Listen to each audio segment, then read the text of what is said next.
Okay जी, hello everyone. हम एक और क्वेश्चन देखते हैं, ठीक है। ये भी प्रीवियस ईयर क्वेश्चन है, CSR नेट का ही है, मेरे ख्याल से है किसी ईयर का ठीक है।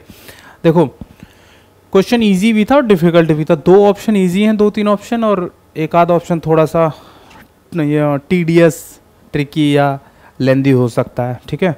देखो जैसे एक्चुअली प्रॉब्लम होती है जहाँ प्रूव करने की बात आ जाए, जहाँ ट्रू ऑप्शन है ना वो लेंदी अपने आप हो जाता है, तो अब उस लेंथ को आप कैसे कवर करोगे आपके ऊपर हो जाता है कई बार, ठीक है। देखो f from c to c be an analytic function then which of the following statements are true।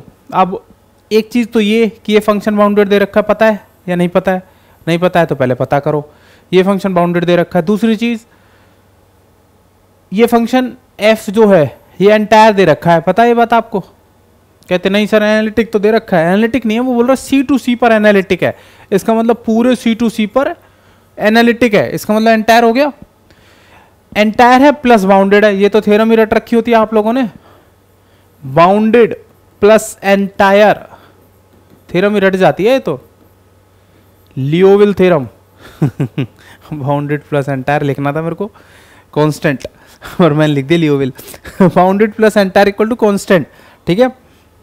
ठीक है, कांस्टेंट फंक्शन है तो f dash has infinitely many zero, जो ट्रू हो गई बात, फिर तो ऑप्शन ए ट्रू है, ठीक है। ऑप्शन ए तो आता भी था सबको, सबको ये बात रट भी जाती है। हालांकि लियोविल से अच्छा काम इसमें पिकार्ड ने किया है, लेकिन सब पता नहीं क्यों लियोविल को याद रखते हैं।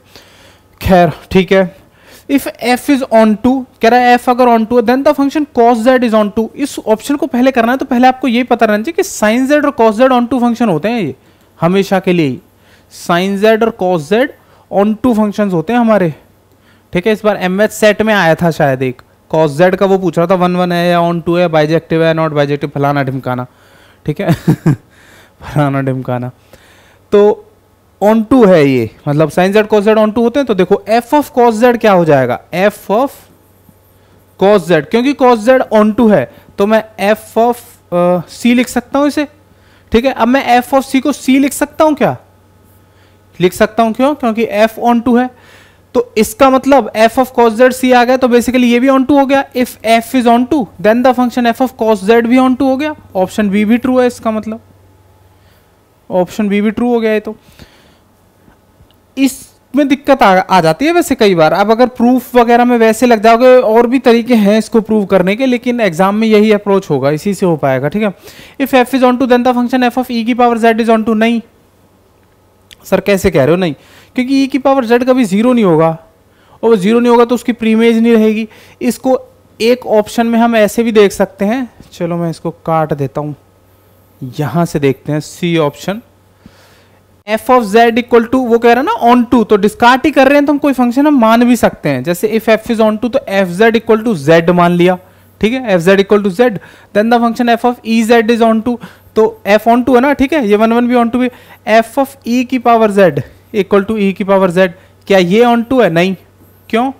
क्योंकि e की पावर z में जीरो, जीरो की प्रीमेज कहाँ से ढूंढ के लाओगे भाई?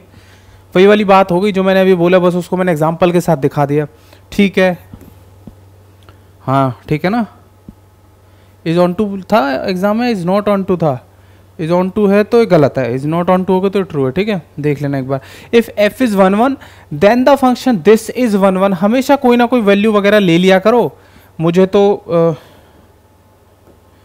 तो दो वैल्यूज दिख रही हैं, जैसे z की वैल्यू 0, ठीक है, तो इस पर क्या आ जाएगा, f ऑफ 0 की पावर 4 प्लस 0 प्लस 2, तो ये आ गया f ऑफ 2। आगे टेंशन लेने की भी जरूरत नहीं है। और z की वैल्यू -1 और 1, ये 0 तो फिर से वो 2, तो इम्प्लाइज f ऑफ -1 की पावर 4 मतलब +1, फिर प्लस -1, फिर +2, तो ये तो कट ही गए, तो ये फिर से f ऑफ 2 आ गया। दो वैल्यूज एक same, if f is 1 1 then the function this is 1 1, it is not true, ठीक है भाई? बोलो हाँ जी सर, बिल्कुल ठीक है। मतलब देखा जाए तो बहुत ज़्यादा लेंथी एक्सप्लेनेशन नहीं है क्वेश्चन की, ठीक है। मैं यही चीज़ बोल रहा था, जबकि क्वेश्चन हुआ नहीं था, पता नहीं एग्जाम में क्यों।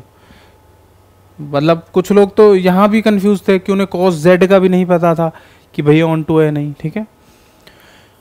ठीक है फिर थैंक यू फॉर वॉचिंग।